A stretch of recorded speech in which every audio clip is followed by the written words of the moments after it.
Assalamualaikum warahmatullahi wabarakatuh. Saya Kapolres Padang Panjang dengan didampingi dari semua unsur terkait dari pihak HKI dan PU Balai Provinsi Sumatera Barat.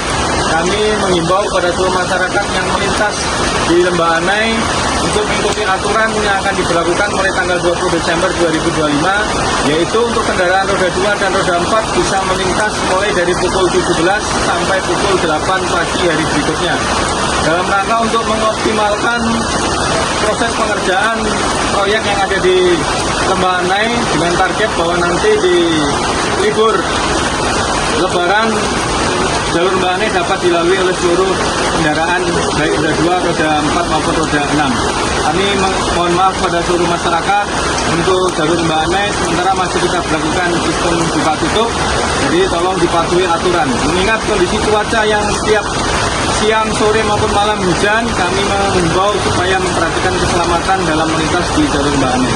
Terima kasih. Wassalamualaikum warahmatullahi wabarakatuh.